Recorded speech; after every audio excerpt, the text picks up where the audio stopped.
Ao vivo. Olá, deixar o pessoal entrando, deixar minhas joias entrando para nossa live, que hoje estou com a nutricionista Janaína, depois ela vai se apresentar para falar sobre a alimentação e os efeitos dos alimentos na pele. Hoje, então, estou aqui com a Jana, ela já vai se apresentar. Por quê? Uma coisa importante, por que eu trouxe a Jana para falar hoje na live aqui? Eu acho muito importante essa questão da alimentação relacionada à pele, porque não é só um tratamento, não é só um bioestimulador, só uma toxina, a gente tem que se cuidar por inteira. E como eu criei ali o Skin Club e tem direito à consulta com a Janaína, eu achei, não, vou trazer a Janaína para o pessoal conhecer a Jana, saber quem é, né, a nossa nutricionista parceira aqui da clínica. E agora eu vou deixar você apresentar, então. Vai, perfeito. Pode se apresentar, Jana. Fê, muito obrigada pelo convite, muito feliz, né, de fazer essa parceria aqui na clínica. Eu me chamo Janaína Kizar-Novaes, sou formada há 10 anos pela PUC, me especializei em nutrição clínica esportiva, porque são duas práticas que eu penso que é que nem tu falasse, né? É um conjunto, um complemento. Então, atividade física, alimentação, procedimentos estéticos, todos andam sim, paralelo. Não tem uma coisa que faz um milagre, é tudo junto. Exatamente. E me especializei também na área de genômica nutricional, que trabalha com os exames genéticos, então legal. Entendendo o que os nutrientes podem atuar sobre os nossos genes. Inclusive, até a gente também pode ter algumas tendências genéticas relacionadas à produção de colágeno, a processos inflamatórios do nosso corpo. Olha só, mas é muito mais do que eu pensava. Já adorei mais ainda. Ai, que show! Nem sabia disso, assim, dessa parte da alimentação e a genética, tu vê? Só que, claro, né, Fê, a gente também fala que a questão genética não é uma condição. Sim. Tu pode te alimentar, tu pode, enfim, usar os nutrientes que são necessários para ti e vir a não desenvolver ou não ter certos problemas. Não é uma condição, é uma tendência. Sim, são os fatores extrínsecos. Mas é legal quando a gente sabe das tendências, porque daí a gente também pode trabalhar mais em cima delas, né? Perfeito. Não, e eu até tenho, assim, a curiosidade que hoje em dia muitas pessoas falam do intestino inflamado. Porque tal alimento causa inflamação. Eu não posso comer isso porque eu tô com o intestino inflamável. O que é isso, então, que todo mundo fala da inflamação? O que causa, como é que funciona, enfim. Bom, Fê, são vários fatores que podem gerar inflamação. Até mesmo, assim, nível de estresse, sono. Então, se a gente for avaliar, né, quando a gente está em sono profundo, que a gente tem ali uma produção maior de GH, que é um hormônio que está super associado ali à reparação celular. Então, poxa, é vários processos. A questão de medicação pode gerar aí essa que a gente chama de desbiose, né? Isso. É quando as nossas bactérias intestinais elas estão em desarranjo. A gente tem mais bactérias patogênicas do que bactérias benéficas. E a questão alimentar, né? Se muitas vezes daqui a pouco a gente tem alguma sensibilidade a certos alimentos que a gente insiste em consumir. E eu digo para os meus pacientes, sempre dá sinal, o corpo sempre dá sinal. Sim. Então, eu sinto muita dor de cabeça, ou eu sinto inchaço abdominal, ou eu sinto muitos gases, ou eu vejo que constantemente eu tô indo ao banheiro, ou fico muitos dias sem ir. Isso tudo são sinais que talvez aqueles alimentos eles possam ser saudáveis, mas de repente para ti não convém e ele pode sim te gerar inflamação. Então... legal, eu não sabia que esses eram os sinais. Interessante. Podem ser vários sinais, né? Quando a gente fala de alergias, intolerâncias, sintomas pulmonares, cardiovasculares, ginecológicos. Enfim, imagina que a gente associa até, por exemplo, pacientes que têm, mulheres que têm candidíase de repetição, infecção urinária, a gente associa com a alimentação. A alimentação e muitas vezes esse processo de desbiose, porque as bactérias do teu intestino também vão refletir nas bactérias da genitália, então tudo... Aí tu imagina, né, Jana, tipo, eu tô ali fazendo um bioestimulador de colágeno e a pessoa não vê melhora, porque daqui a pouco tá se alimentando mal né? Eu não tenho esse controle, então eu não sou nutricionista. E aí a pessoa faz uma toxina, dura pouco, tu não pode ser alguma questão alimentar, pode ser o excesso de açúcar, porque a gente sabe que tem a glicação da pele. Sim. Eu queria que tu falasse mais sobre esses alimentos, como, o que é mais aconselhável, não é tão aconselhável, enfim, sobre essa questão da inflamação, né? Porque, claro, a gente não quer ter um intestino inflamado, porque a gente sabe que faz mal. Mas, assim, o que pode ser feito? Tem alguns alimentos que tendem a mais, tendem a menos? Como é que funciona? Fê, por exemplo, alimentos ultraprocessados, né? Então, aqueles alimentos industrializados que têm conservantes, estabilizantes, corantes, esses alimentos, sim, são alimentos inflamatórios para o organismo. Lógico, tá? Dentro de uma dieta saudável, se esporadicamente eu boto algo que é industrializado... Sim, não teria problema. Não tem um grande problema, não vai me inflamar naquele exato momento. Mas o que eu aconselharia? Olhem a lista de ingredientes. Sempre interessante que tenha menos ingredientes, que a gente reconheça todos aqueles produtos como alimentos.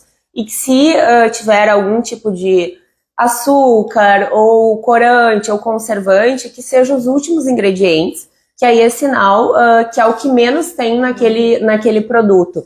E, inclusive, tem uma dica, para quem não gosta de ler rótulo, tem um aplicativo chamado Desrotulando. Ah, esse é legal. Que tu só bota o código de barra do produto e ele te dá essa análise se ele é rico em açúcar, se ele é rico em gordura saturada. Então, às vezes que a gente está na correria, prático, pode desrotulando o nome do aplicativo. Desrotulando. A questão de excesso de gordura saturada também é prejudicial, tá? Lógico, o corpo ele precisa de gordura. Até cada neurônio é formado por uma bainha de gordura, então não dá para excluir 100% a gordura da dieta, atrapalha até a parte neurológica. Mas o excesso, né? Então aqui no sul a gente tem essa mania do churrasco várias vezes na semana. E isso sim pode ser prejudicial para o microbioma e prejudicial até se a gente for falar em fatores de câncer, enfim, né? Então esse excesso de gordura saturada pode ser inflamatório. Algo que a gente tinha conversado antes. Tá, e o leite? O leite. O leite é inflamatório, não é inflamatório? Então, o leite é inflamatório para pessoas que têm sensibilidade ao leite, tá? Que já fizeram os exames ou tem aqueles sintomas que acabam tendo sintomas gástricos, né? Às vezes até na pele, algum sinal. Então, para essas pessoas, sim, o leite vai ser inflamatório. Mas se eu consumo leite, ele não me apresenta nenhum desconforto, não me gera nenhum desconforto. Ele não vai inflamar o teu organismo, não vai te fazer mal. Lógico que entra na mesma questão da escolha dos produtos. Tem alguns produtos que vão ser mais puros, que vão ter menos conservantes. Daqui a pouco a qualidade do leite. Qualidade do leite, né? Então, geralmente aqueles leites tipo que precisam ser refrigerados, esses são leites de maior qualidade. E também o leite em pó. São leites que têm menos aditivos, então também acaba sendo uma boa opção. Não, sempre tem, né? Sempre tem uma coisinha. Diquinha. Por isso que quando as gurias eram pequenas, um parente falava assim, o leite em pó é melhor do que o leite de caixinha. Não, mentira, era o leite em pó na latinha versus o leite em pó no saquinho, porque o leitinho tem ele no saquinho. Porque o que a gente faz, né? Pega do saquinho, bota na latinha. E cada um tem o seu modo de conservação. Então, claro, inclusive os leites também, se ele já tá refrigerado ou não, tudo faz diferença. Tem variação. Interessante isso. Outra dúvida bem frequente é, o glúten inflama ou não? Vilão ou não vilão, né? Vilão ou não vilão. Segue no mesmo raciocínio da lactose, do leite. Se eu tenho um diagnóstico de doença celíaca e para isso a gente precisa ir no gastro, ir no nutricionista, fazer alguns exames clínicos dentro de outras avaliações para determinar que realmente uma pessoa é celíaca, bom, para esse tipo de pessoa o glúten vai inflamar sim, muito, tá? Essas pessoas não podem ter contato com glúten nem por contaminação cruzada, então até utensílios que a pessoa tem dentro de casa precisam ser separados para que só aquela pessoa utilize. Ou, por exemplo, eu não sou celíaco, mas eu noto uma sensibilidade. Toda vez que eu como glúten, eu tenho estufamento gástrico, me gera gases, refluxo, azia.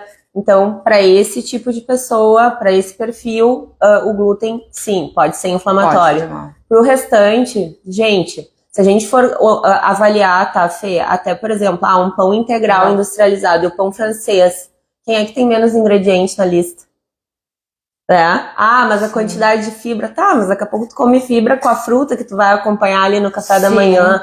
Então, eu acho bem importante, assim, às vezes a gente trazer, não modismo, mas sim a composição dos alimentos. E também a realidade, né? Sim, porque a vida inteira tu comeu lá um pãozinho. E agora do nada, não, é vilão, faz mal. De repente, com moderação, consegue... De quantidade, né? Porque também não dá agora, ainda mais que vem Natal, né? Daí o pessoal se atira. Então tem que se cuidar realmente. Mas que bom saber que ele realmente só faz mal, só é vilão para aquelas pessoas que têm a comprovação, que fizeram o exame, sabe que são celíacas ou pelo algum estufamento, algum outro sintoma. Perfeito. Outra questão é excesso de açúcar também vai gerar inflamação. O açúcar, ele não tem nenhum benefício nutricional, ele é um benefício aqui pra cabecinha, pra gente dar uma alegradinha no dia. Ele não gera vício, né, que nem a gente às vezes lê, vicia açúcar, né, mas é sempre aquela questão do hábito e daquele eu almoço, aí eu tenho aquele docinho, aí eu janto, eu tenho aquele docinho. Então, muitas vezes, assim, uma dica bem legal para quem tá consumindo muito açúcar, vem aqui, quer fazer um detox até para ter um melhor resultado nos procedimentos, sempre incluam mais alimentos amargos nas refeições. Então, frutas mais cítricas, como morango, kiwi, mais gengibre, porque são paladares opostos, né? Então, eu até digo assim para pacientes que tomam muito adoçante ou produtos light, diet, tu pode ver que ele é muito mais doce do que um açúcar normal, né? Então as tuas papilas gustativas, elas ficam mais tendenciosas a quererem alimentos muito açucarados. Então, geralmente aquela pessoa que não se satisfaz com um doce fruta, ela vai querer aquele doce que dá aquela trancada no carrinho. Aquela queimaçãozinha. Pra ficar saciada. Então, isso é uma estratégia. E muitas vezes, assim, realmente parar um tempo de consumir o açúcar, senão realmente vira naquela questão do hábito. Não, isso é importante. Que realmente é complicado, porque ainda mais assim, chega o final de semana, é o churrasco, a história do churrasco, daí a gente entra na questão da gordura, e a sobremesa. Aí associou, né, daí virou o dia do lixo que dizem, né? E aí quando vê, já entra a semana meio na bagunça, porque tu não conseguiu criar o hábito.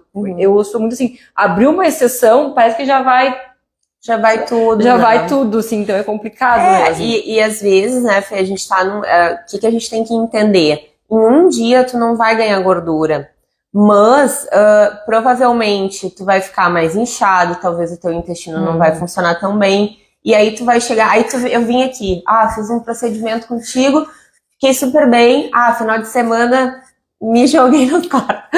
Aí segunda-feira, mas nossa, não tô... Aí eu não tomei água da forma que eu deveria tomar, que vai ajudar ali a hidratar os tecidos, e até na parte de composição muscular também vai ser, eu acho que depois a gente vai falar, né, mas a água, assim, é um dos nossos o básico. Principais, né, cuidados. Então, aí a pessoa já tem aquele desbalanço. Então, muitas vezes, quando a gente tá buscando por redução de peso, por redução de gordura localizada, a gente precisa ter um déficit calórico diário. Não pode ser dia sim, dia não, ou 5 dias da semana sim, 2 dias não, né? Aí aqui, quando eu acho que a pessoa tem um objetivo de emagrecer, ela tem que estar focada naquilo de emagrecer, e daí eu acho que acredito, nem o dia do lixo não tem como ter, pela questão de tudo desanda, né? Aquela coisa, às vezes tu abre uma exceção, quando tu vê, se perde. Fê, às vezes quando a pessoa tá muito desajustada em hábitos alimentares, é importante se afastar um pouco para depois, quando ela se sentir mais segura, mais forte, assim, ela retomar algumas coisas. Mas geralmente a gente faz algumas exceções. Geralmente eu digo, olha, escolhe ou bebida alcoólica, ou o doce, ou a comida. De repente tenta ali nas outras refeições dar uma seguradinha em termos de caloria. Se comia 3 pedaços de pizza, come 2, sabe? Sim, vai reduzindo. Perfeito. Até pra tu não perder essa coisa bacana, né, de socializar, mas também não exagerar tanto, né? Não, é importante. Não, e até já falando da água, da hidratação, eu acho super importante isso, porque muitas pessoas vêm, vou fazer um preenchimento labial. Quanto tempo dura? Aí vai depender mais do organismo da pessoa do que o produto em si, porque não adianta às vezes fazer um preenchimento labial e a pessoa não tem a ingesta de água suficiente, o ácido hialurônico vai ser todo absorvido pelo corpo. Então deveria durar uns 6 meses, 9 meses, em 13 meses a pessoa, não tem nada. Né? E aí, às vezes, é bem essa questão, né? Então, se tu puder, Jana, falar pra nós sobre hidratação, Sim, posso até te dizer, assim, como experiência própria, tá? Eu botei um preenchimento ano passado, Olha. E ele me durou quase um ano, e vou te dizer, ainda eu percebo que o lábio tem um volume que ele não tinha antes, tá? Quando a gente fala em hidratação, a recomendação é 40 ml por quilo de peso. Para ser considerada hidratação, água ou água aromatizada. Então, para quem tem dificuldade de tomar água pura, pode estar utilizando ali água com gengibre, com especiarias em geral, rodela de laranja, limão, até para dar uma potencializada ali em vitamina C. O que geralmente eu coloco como dica? Compra uma garrafa maior, vê o teu turno de trabalho. Chego às 8, vou almoçar meio-dia. Então, naquele período eu tenho que tomar 1 litro. Tem que zerar minha garrafinha. Não posso ir embora ali pra almoçar sem a garrafinha zerada. Depois, à tarde, mais 1 litro. É legal porque dá objetivos, né? Tem metas. Porque senão tu vai trabalhar, tu vai fazer as tuas coisas e aquilo vai ficar secundário. Depois fica 1 litro pra de noite, daí tu toma água, daí tu não dorme. Não dorme, aí prejudica a pele. Aí prejudica tudo. Prejudica tudo. É bom que tem tudo bem. E às vezes a gente pensa, mas hoje eu me hidratei, tomei, como é que é 1 litro de chimarrão? É diurético. Aí quanto mais substâncias diuréticas eu tomar e não hidratar, mais eu vou reter líquido, né? Porque as minhas células, elas precisam de água para se replicarem. Elas se proteger. Não. Então, a hidratação, assim, fundamental e por experiência própria, né? Até questão de celulite, né? Vou zerar a minha celulite? Às vezes, dependendo do grau, né? Tu não consegue, mas com certeza tu consegue um aspecto de pele melhor com hidratação, com dieta, com certeza. Com os procedimentos estéticos, com certeza. Não, sempre tem uma melhora, com certeza. E até assim a questão de celulite e toda a parte estética também, uma outra coisa que eu vejo que acontece bastante aqui na clínica é a questão da alimentação, assim, a proteína. Aí a pessoa não consome proteína, né? Ou consome muito pouco. Eu sou low carb, né? Low carb tá na moda. Mas assim, é mais vegetais do que às vezes a proteína. Enfim, acho que as pessoas vão na loucura da internet confusa. E daí não se alimenta bem. E aí realmente os procedimentos às vezes não têm um resultado pela questão alimentar. E aí eu não sei se tu pode me falar mais, né? Não, Fê, tu sabe que é algo que me chama atenção bastante em consultório, porque a gente faz o recordatório alimentar e vai perguntando o que a pessoa consome no dia. E entre as mulheres, assim, como a gente come pouca proteína, assim, né? Talvez porque a gente tenha muitas vezes a ideia errada que, esse excesso vai me engordar. Eu acho também a questão da gordura, né? Todo mundo fala que a carne é gordurosa. Mas, na verdade, assim, a recomendação é que a gente calcule de 1,6 a 2 gramas por quilo de peso. Então, acaba sendo que a gente tem que consumir uma quantidade legal de proteína. E para mulheres que estão treinando, muitas vezes, dependendo do objetivo, mulheres e homens, né, a gente aumenta até um pouquinho mais.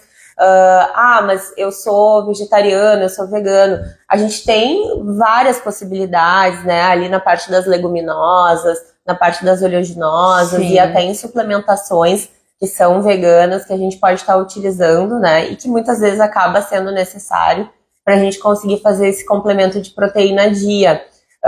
E também, assim, às vezes, né, se a gente for comparar aquele saladão com um monte de coisa, de molhos e disso, daquilo, verdade. Às vezes a proteínazinha com arroz, feijão e carne é menos caloria. Então, não tenham medo de consumir a proteína. Tentem consumir proteína em todas as refeições. Vai fazer diferença tanto no tratamento estético como saúde. Isso daí até me puxa um gancho, porque daí o que acontece? A pessoa às vezes é vegana, não consegue ter a alimentação bem adequada, bem balanceada, e aí se atira nos complementos. Sim. Mas eu fui na farmácia, comprei de A a Z, comprei lá uma vitamina, e aí, mas nem sabe se precisa, não foi na nutricionista, não fez exames, e tá tomando, assim, suplemento, né, complementando a alimentação, assim, sem saber. E às vezes até, não precisa ser vegano necessariamente, às vezes eu faço aqui a anamnese e as pessoas, eu compro. Esse de A a Z é bem famoso, assim, todo mundo toma. Sim. E às vezes nem sabe se precisa, se não precisa, não sei se isso teria alguma interferência também, como é que funciona. Óbvio, sempre é bom saber, ter os exames sabendo, tu precisa de tal vitamina, né? Sim. O zinco, o que precisa, mas saber direitinho. Mas assim, o que isso pode implicar nesse uso assim desenfreado? Fê, acho que é sempre importante a gente analisar o consumo alimentar. Então, por exemplo, se tu é uma pessoa, geralmente a gente recomenda 5 porções entre fruta, legume e verdura ao longo do dia. Então seriam 2 frutas, 2 legumes e uma verdura, digamos, exemplo. Sim. Então daqui a pouco, eu tenho esse consumo de micronutrientes super variado, né? Consigo fazer essa regrinha ao longo do dia. Não tô com nenhum problema gástrico, não tenho nenhuma tendência ali à desbiose, não tenho nenhum desconforto, tá tudo bem aqui. Então, sinal, se tá tudo bem aqui, eu tô absorvendo bem.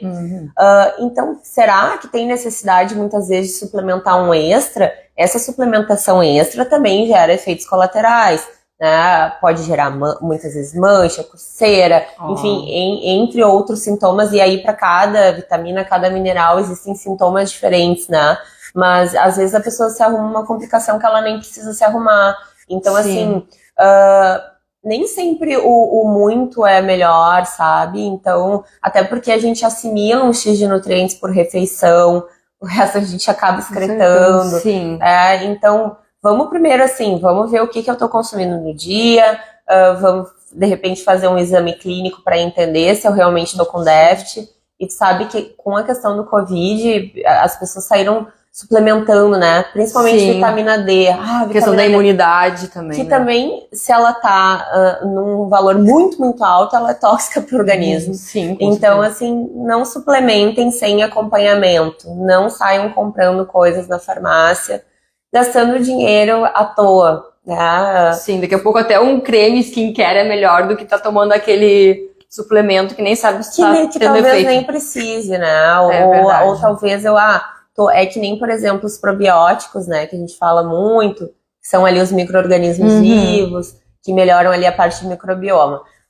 Se muitas vezes eu tô com desconforto gástrico, se eu tô com alguma alergia ou intolerância que eu não tô cuidando, eu tomar o probiótico, às vezes me gera mais desconforto. Olha aí. Do que, então, assim, primeiro, muitas vezes a gente tem que tratar com a alimentação, às vezes também eu vejo assim, vários tipos de cepas diferentes ao mesmo tempo. Pensem que são micro-organismos vivos. Aí eu tô com um meio disfuncional, eu vou lá e coloco vários micro-organismos vivos diferentes. Como é que isso vai funcionar? Não vai, né?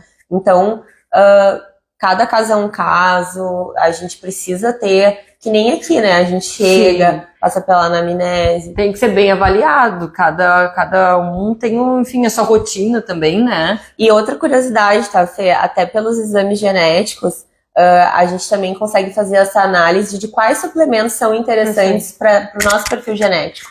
Então, por exemplo, a cúrcuma é um alimento super antioxidante, anti-inflamatório, tá? Sim. Mas para algumas pessoas, ela talvez, pelo seu perfil genético, ela não tenha tanta efetividade. Então, já aconteceu no meu consultório de pacientes que eu acabo nem prescrevendo. Interessante. É bem interessante isso da parte genética, é bem interessante. É muito legal. É muito legal. Por isso que tem que marcar a consulta, marcar a avaliação para saber direitinho, né, o que precisa, o que pode, o que não pode tirar essas suas dúvidas, porque realmente, até a questão que a gente comentou do leite, às vezes a gente acha, é inflamatório, né, pode causar vários problemas. Tem que ver, daqui a pouco pra ti pode causar alguns problemas, pra mim não, pra outra pessoa pode, então tudo depende, né? Sim. Realmente é bem interessante isso, então eu faço o convite, acho que a gente já pode ir finalizando. Sim. Né? Imagina, a gente falou tudo, eu acho, né? Assim, o básico. Acho que sim. Acho que reforçar aqueles alimentos que são anti-inflamatórios, então, né? Pode vitamina falar, C, vitamina A, zinco, selênio. Aonde que eu encontro, então? Vamos mais fundo. Por exemplo, vitamina C, frutas cítricas em geral, né? Então, laranja, morango, kiwi. Agora é época, o pêssego, né, que tá uma delícia, Sim. Então a gente encontra ali uma quantidade boa de vitamina C. A vitamina A, aqueles alimentos que são mais avermelhados, mais alaranjados, então também legal a gente incluir mais na nossa dieta. O selênio, a castanha do Pará, A gente já consegue uma dose bem legal de selênio na dieta.